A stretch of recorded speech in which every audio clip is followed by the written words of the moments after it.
Oh! Damn, man, look at that, look! What's the matter with you? You can't take an ass beating, bitch! Shut up! Do something! You're smart, right? Do that thing! You! Come here! Breathe into his mouth! Calling the Audible. Booyah! Wow! this kicks like a mule with his balls wrapped in duct tape.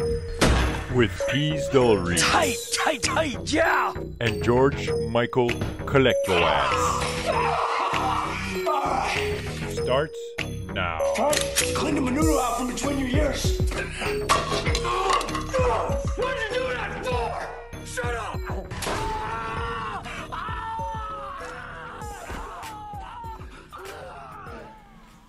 Welcome everyone, you're listening to Calling the Audible, the highest rated, most popular, and most listened to and watched by the most intelligent players in the league as compared to other podcasts. Calling the Audible, of course. But at least they'll never walk alone. That's true, that's true. And also, it's a show with a name that makes sense. I am Peas Del Reese. You can follow me at PeasFPF. You can also follow my co-host at GMCole44. And remember, when you ask me if it's a fact or fiction, remember that you're going to make a statement and not ask a question. You were watching, of course, at www.theunclemikeshow.com. We are in Coast to Coast Studios. Hope everyone had a wonderful week. Who had a rough first podcast, but promised it'll be an awesome second podcast. Is the Eagle at Master Control. You can follow him at Eagle FPF. You can also follow him to his car. We accept live tweets, and we can usually tell whether Ryan Aridi is watching us live or not based on the fact that if we get at least one tweet, we know he's watching live. If he's not tweeting us, we assume he's at a funeral or in an exam. He's channeling his left shark over his right shark. Absolutely, I think I lost that bet. He's totally right shark, isn't he? Damn it!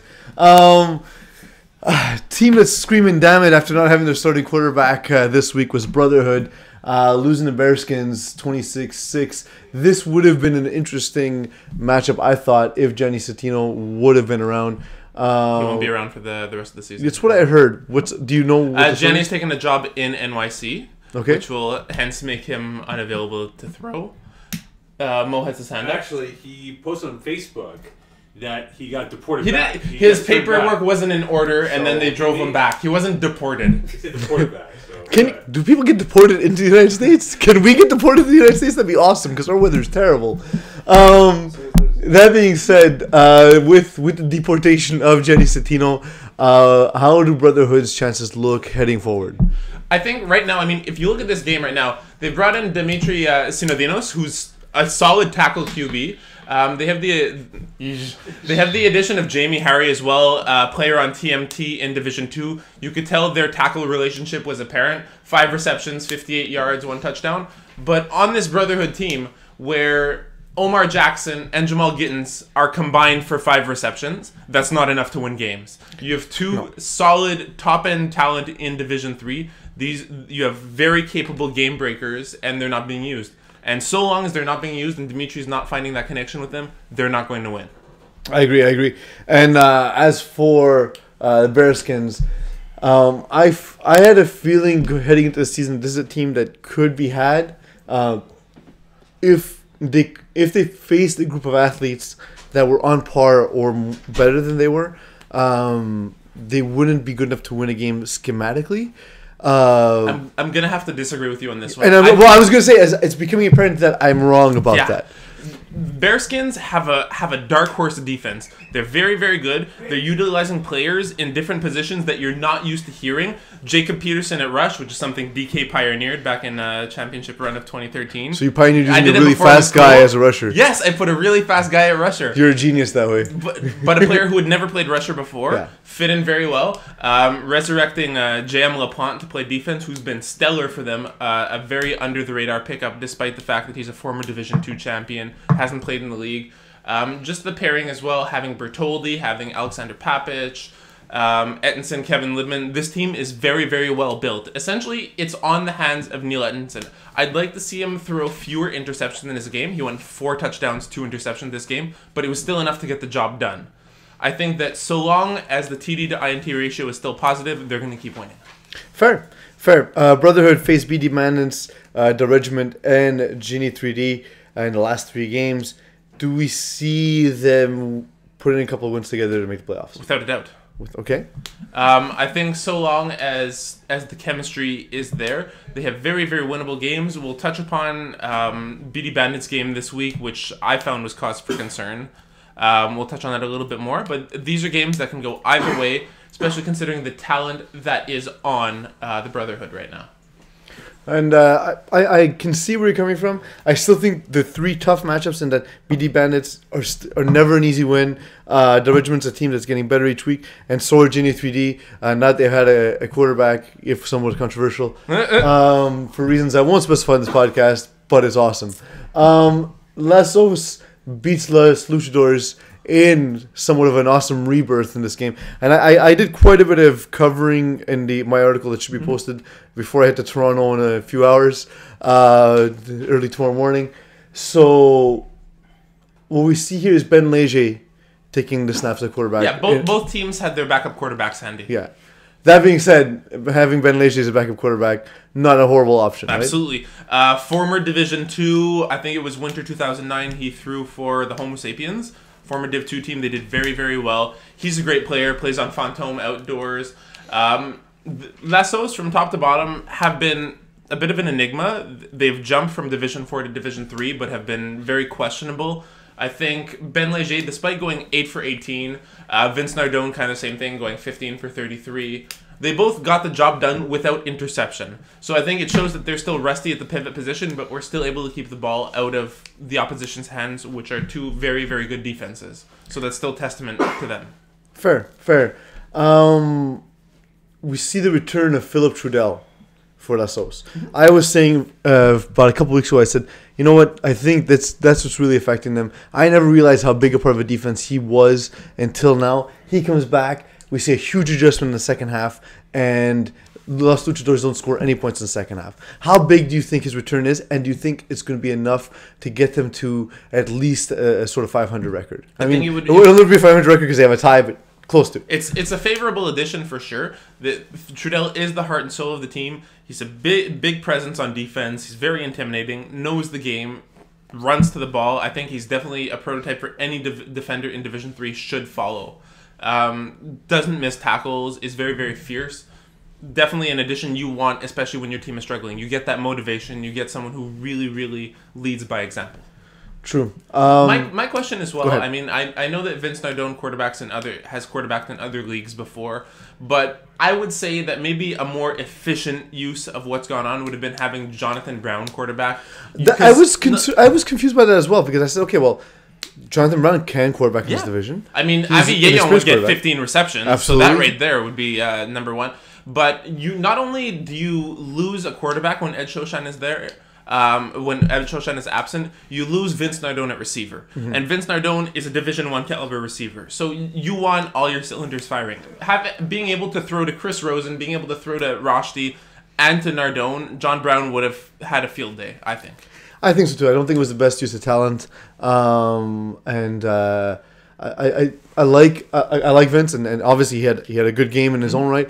That being said, even just with the group of players there, I think John Brown would have had better chemistry. Mm-hmm. And Vince Nardone himself said after the game that chemistry was the biggest issue.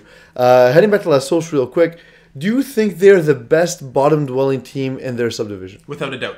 We've mentioned before that this team is a bit of an enigma. We don't know why they're playing to this low of a caliber. So naturally, if it's unexpected to us that they're playing this poorly, they are the best bottom-dweller team because they're capable of so much more. Makes a lot of sense. Because I have a lot more to say on this game, but I will have it covered in my article. A game I won't have covered, so we can get into a little bit more, is BD Bandits beating Zio Efrate 26-24. We have a bet on whether or not Antonio Lani will throw 25 touchdowns this season. Matt Kerouac taking the start, helping me out on that bet. How did you see Zio Efrate looking in this alignment?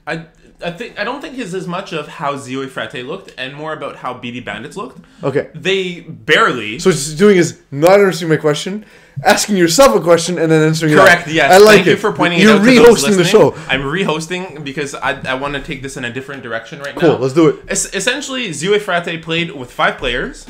2 players had never played FPF before. And BD Bandits, a team who are very seasoned, they're a smart team, they're a strong team, they could only manage to beat them by 2 points.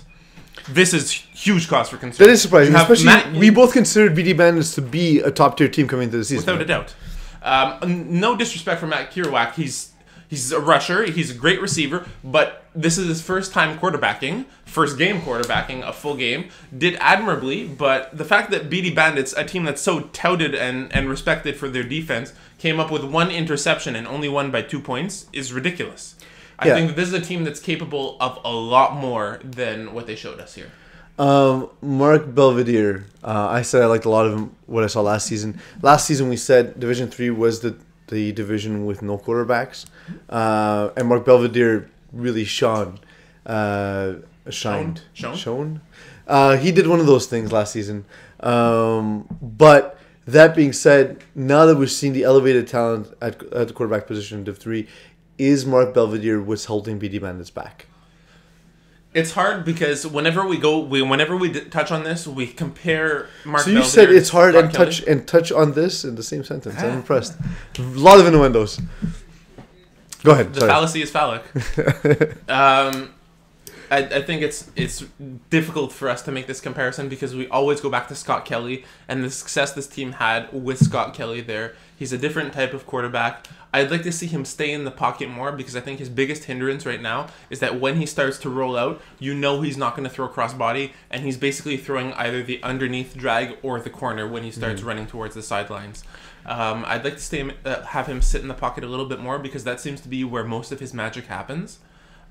He's not at that point yet. He's not a pocket passer, and he's not one of the top tier quarterbacks who really makes that read pre-snap. And I'd like to see both of those things to see Belvedere evolve as a QB.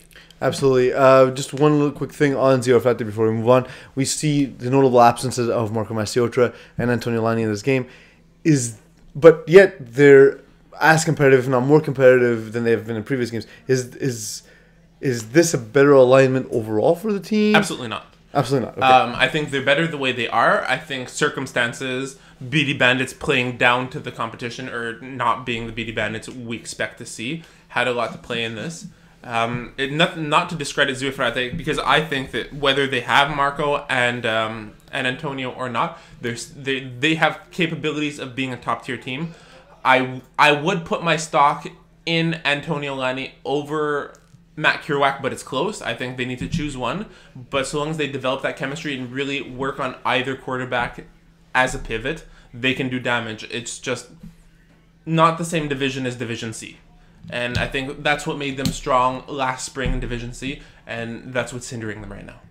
I agree, and we're going to cut to break real quick. When we come back, we'll take a look at the playoff picture, GM, and we'll see who lines up where right now, and we'll talk about where we see some movement coming forward. Calling the Audible has been brought to you by the English Montreal School Board's DEAL program. Distance education for all learners will allow you to obtain your high school diploma or prerequisites for CEGEP or vocational studies from the comfort of your own home. It's never too late to go back to school. Learn anywhere at your own pace and get your diploma. Call 514-788-5937 for information or visit www.distanted.ca for more details.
We are back. I am Pease Del Rees. You are Jim Coletos. You've Hasn't taken off changed. your blazers, so you're no longer dressed for blazer tag, unfortunately.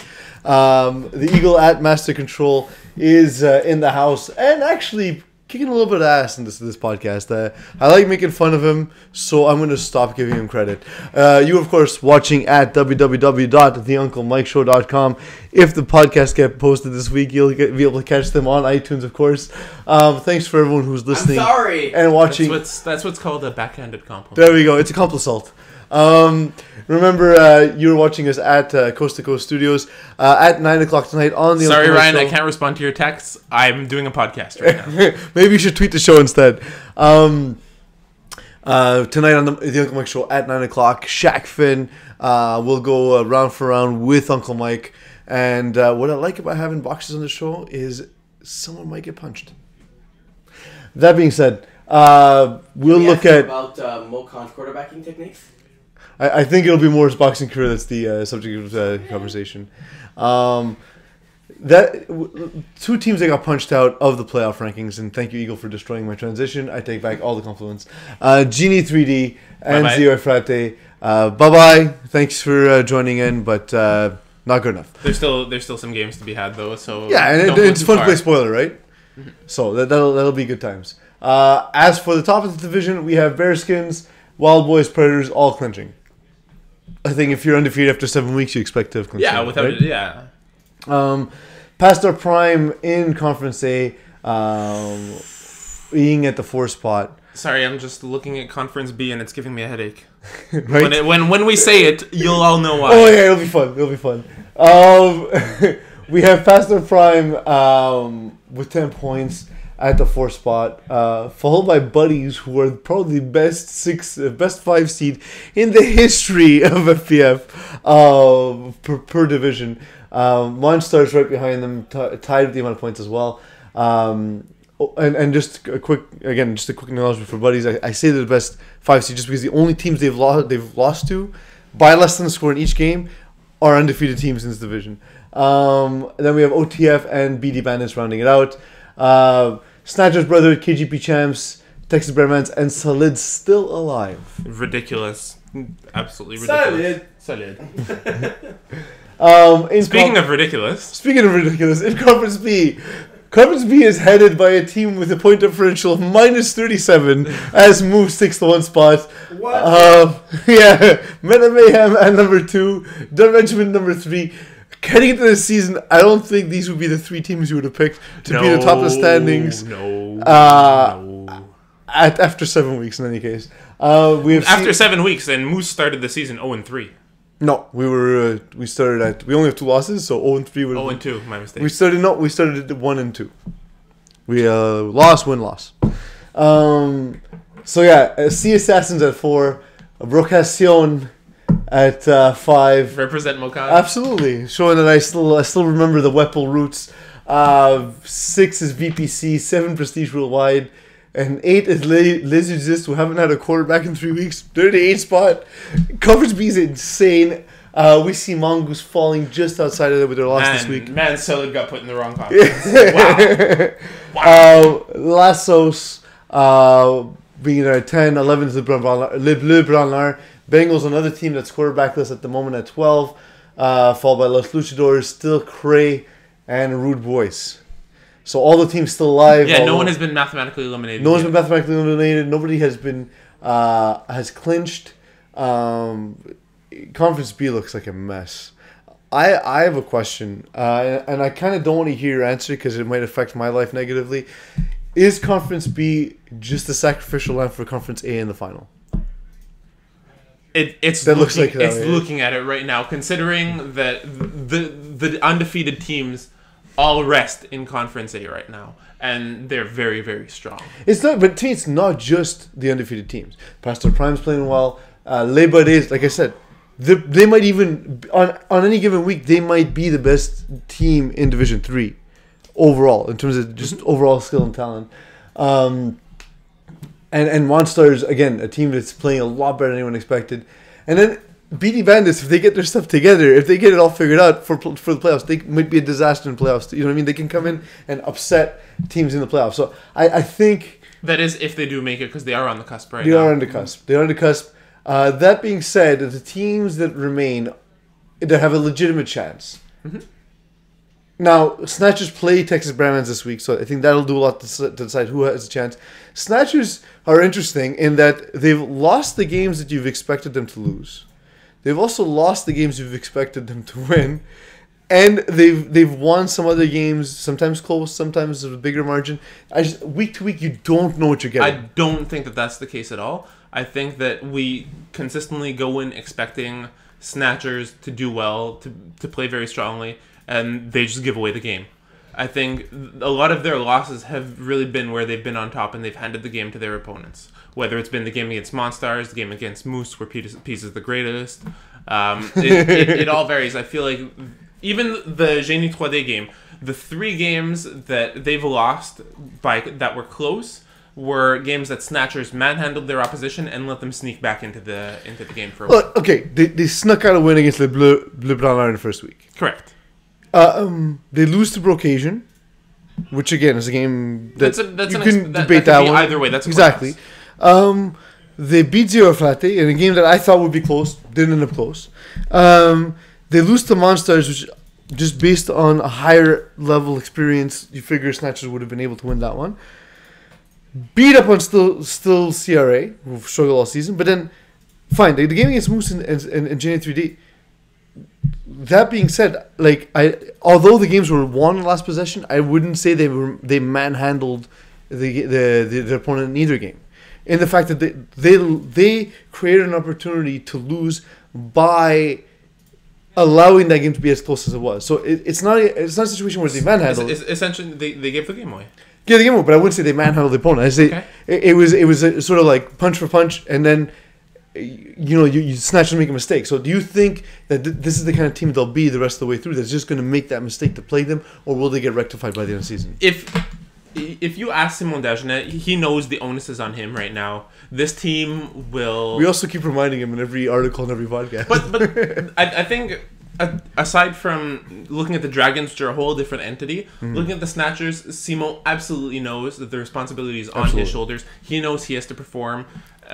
It's not like Dragons, where key drops will sometimes cost them the game. Here, Snatchers will go as far as Simon leads them. And they have capability to do well when they're on point, and they have capability to struggle when they're not. They've made key additions. They've added Louis-Philippe Paquette. They've done a lot of good things. Huge addition. I don't know if he's a full-time addition or not. That being said, I think I mentioned this a lot last podcast, Snatchers still remind me of a team with a lot of number 2 receivers, but without Hugo Lalonde, they don't have a legitimate number 1. I don't know if it's a legitimate number 1, more as someone who's consistently labeled a deep threat, who can really run those passes effectively and get those 40 bombs when they're necessary. When called upon, Kevin Lubin might be that receiver. But he won't be on any given play.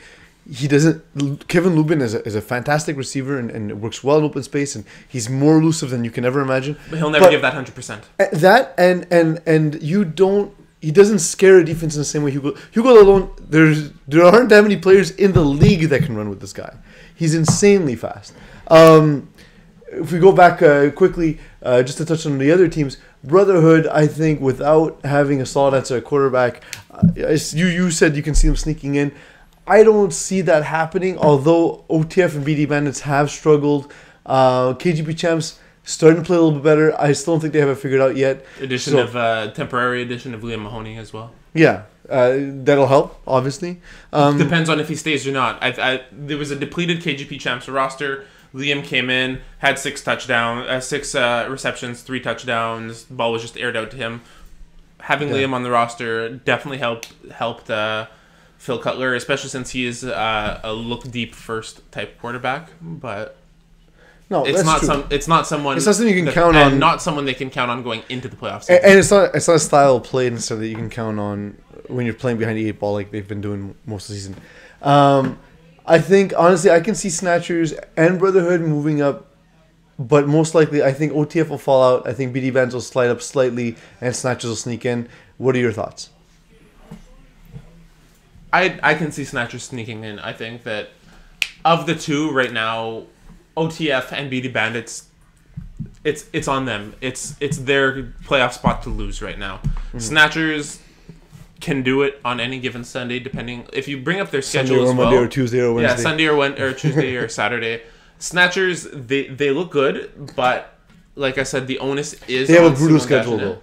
They have Texas Bearmans, which is not an easy win. Buddies and Bearskins. Yeah. So They need to win next week and try to get a win. and hope for some help. Yeah, hope for help basically. In Conference B, GM, what do you see? Even though Mongoose are coming off of a harsh loss, I think right now, considering Les Udistes and Hugo Henderson being out for injury, as much as I love Les Udistes, I've grown to like them because I didn't before. Damn it, Terry! Sorry. As much as I've liked them and they've grown on me, I don't think that they can be sustainable without a quarterback. Raphael Casey's done a great job filling in, but it's not going to be enough. They're very matchup contingent right now as well, but not favorably. I can see Mongoose giving them the boot. Who is the best team in Conference B? Best team in Conference B right now, I think, despite their spot, is the Assassins. Even, I mean, this is weird coming from me. Even given their lack of defense. Even given their lack of defense, because so long as you keep giving Dan Lazara the ball, if they start and they can force the other team to play catch-up, the odds are better of C Assassins making a stop defensively than it is for Dan Lazara to throw an interception. That's true. That's true. Can we see Eagle? Can you bring up the? Thank you. Jesus. Can we see one of the? I know I'm trying to do that, but you got to get my information on the board. I'll put numbers. We have on the Brocation, boards. VPC, Prestige Rule in the middle of the pack. Can we see one of them surging up to take one of the top spots in Conference B? I don't Being think, that they're the traditional powerhouses of the division. You know what? Honestly, I think it's going to be very, very interesting to see if they stay there. I'm not going to answer your question. I'm going to, once again, push it my own way. I'd like to see them stay there because it's going to make for very, very interesting playoff scenarios where, granted, games like the 1 versus 8 and then the 2 versus 7, it's going to be very, very different because the strength would be at the middle of the pack. And I'd like to see it stay that way. It's not necessarily going to stay that way, but any given Sunday right now, they're very, very strong teams. I know Prestige are playing Salid, so everyone who's seeing Salid on their schedule right now are smiling. Yeah, exactly. When's Benny coming back, by the way? Never. I don't know. Tomorrow, I hope. Salid played favorably with Anton Sakis, but Meta Mayhem just managed to get that. Terrence actually, on the last play, managed to stop. Two-handed rejection. You Yeah, can exactly. read more about that in my article this week. Which you'll also read about are my predictions, so I won't predict. GM, keep it short and simple, please. Two pick No, and two I'm sentences. just gonna give you my pick then, because otherwise I'm gonna go on. Fine. Monstars past their prime. Monsters, Bengals, Wild Boys. Wild Boys, Lasso, Sea Assassins. the Assassins, Les Bleus Branleurs, Mongoose. Mongoose, Texas Bearmans against the Snatchers. Snatchers, Predators versus KGB Champs. Predators, OTF, Génie 3D. ODF, Still Cray, Rude Boys. Rude Boys. Prestige Worldwide, Solid. Can't pick that game. Started. I will choose Prestige Worldwide because one of those teams has a quarterback. Zio e Frate, Bearskins. Bearskins. Los Luchadors, the Regiment. The last Luchadors with the upset. Yeah, that's interesting. I honestly, I'm writing my article. I haven't picked that game yet. I don't have a team highlighted yet. Les Buddies, Les Exist. Buddies. Meta Mayhem, VPC. VPC. Brotherhood, BD Bandits. Remember Brotherhood not having Gianni Santino anymore. And BD Brotherhood. Bandits not playing well. Sorry? Brotherhood? Okay. Moose Brocation. Who's rushing for Moose? I'm not giving that information for free. I'll tell you after the podcast. Moose. Like it's gonna change something. Yeah, it is actually. Occasionally. They have Angel Garofalo, they have Brian Nguyen available to Say rush. his name properly. Angelo Garfield. The angle Angelo go. Garfield, okay. My mistake. Final thoughts, GM. Final thoughts. I wish Solid could win games. I really do.